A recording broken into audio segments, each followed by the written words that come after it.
এরই পাশাপাশি এই মুহূর্তে যে ব্রেকিং এর দিকে আমাদের নজর থাকবে, আগামীকাল ব্যারাকপুরে মুখ্যমন্ত্রী শুভেন্দু অধিকারী পুলিশ প্রশিক্ষণ কেন্দ্রে বিশেষ অনুষ্ঠানের আয়োজন। অনুষ্ঠানে যোগ দেবেন মুখ্যমন্ত্রী শুভেন্দু অধিকারী।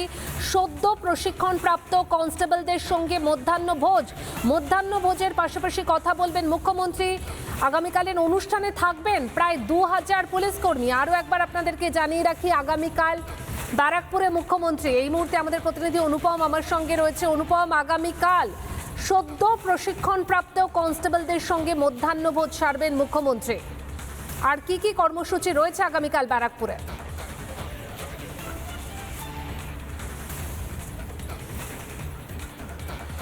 দেখো, প্রথমেই তোমাকে আগে ছবি দেখাবো। তুমি দেখতে পাচ্ছ মুখ্যমন্ত্রী তিনি বেলুড় মঠের তার যে অনুষ্ঠান ছিল সেই অনুষ্ঠান শেষ করে তিনি এই মুহূর্তে কলকাতা এসছেন। পিডব্লিউডি টেন্টে পৌঁছলেন মুখ্যমন্ত্রী।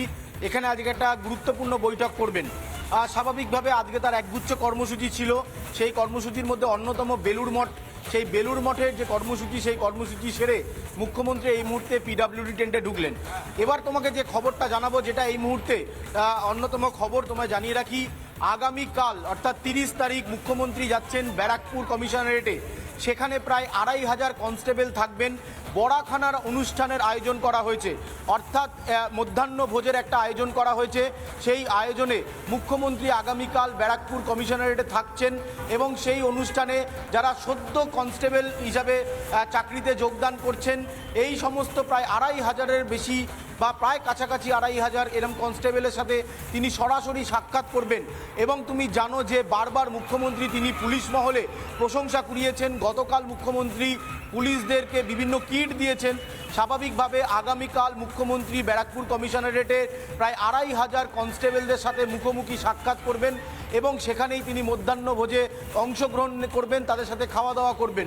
স্বাভাবিকভাবে আজকে মুখ্যমন্ত্রীর একগুচ্ছ কর্মসূচির মধ্যে তিনি ইতিমধ্যেই পিডব্লিউডি টেন্ট যেটা কলকাতায় রয়েছে সেখানে পৌঁছেছেন। সেখানে একটা বৈঠক রয়েছে, কিন্তু তার থেকেও বেশি গুরুত্বপূর্ণ যেটা বলছি, আগামীকাল বড়াখানার আয়োজন করা হয়েছে। যে বড়াখানায় আগামীকাল মুখ্যমন্ত্রী উপস্থিত থাকবেন। সেখানে ব্যারাকপুর কমিশনারেটের শীর্ষ কর্তারা যেমন থাকবেন, সদ্য চাকরিতে যোগ দেওয়া 2500 পুলিশ কনস্টেবলদের সাথে কথা বলবেন সরাসরি। তুমি জানো যে পুলিশদেরকে নিয়ে যথেষ্ট সচেতন মুখ্যমন্ত্রী এবং তিনি বারবার পুলিশদেরকে খোলা ছুট দিয়েছেন।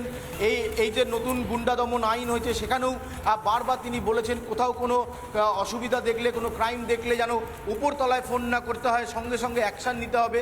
এই একাধিক বার্তা মুখ্যমন্ত্রী দিয়েছেন। এবার সরাসরি কনস্টেবল যারা নিযুক্ত হয়েছেন নিজের চাকরি জীবনে সেরকম প্রায় 2500 কনস্টেবল থাকবে উপস্থিত এবং সেখানেই তিনি যোগদান করবেন। ব্যারাকপুর যাবেন আগামীকাল মুখ্যমন্ত্রী শুভেন্দু অধিকারী।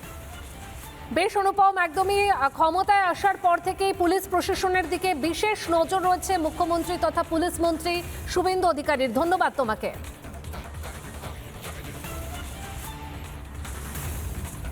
গতকাল মুখ্যমন্ত্রী শুভেন্দু অধিকারী কি বলেছিলেন ভবানী ভবন থেকে শোনাবো আপনাদের।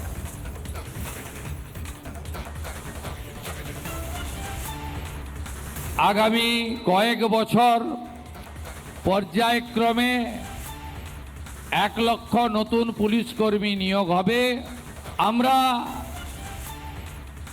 ওবিসি যে জট সেটা কাটিয়ে উঠতে পেরেছি বিধানসভার বিল এনে, এবং সুপ্রিম কোর্ট থেকে পশ্চিমবঙ্গ যে 14,000 পুলিশের কনস্টেবলরা ট্রেনিং নিয়ে বসে আছে কাজে যোগদান করার জন্য, তাদেরকে আমরা আসন্ন দুর্গাপূজার আগেই কাজে লাগাতে পারবো, এই ব্যবস্থা আমরা করেছি। নানা ধরনের কন্টেন্ট দেখার জন্য লাইক করুন, শেয়ার করুন আমাদের ফেসবুক পেজ, সাবস্ক্রাইব করুন আমাদের ইউটিউব চ্যানেল। পাশাপাশি অন্যান্য ব্রেকিং নিউজের জন্য অবশ্যই চোখ রাখুন রিপাবলিক বাংলায়।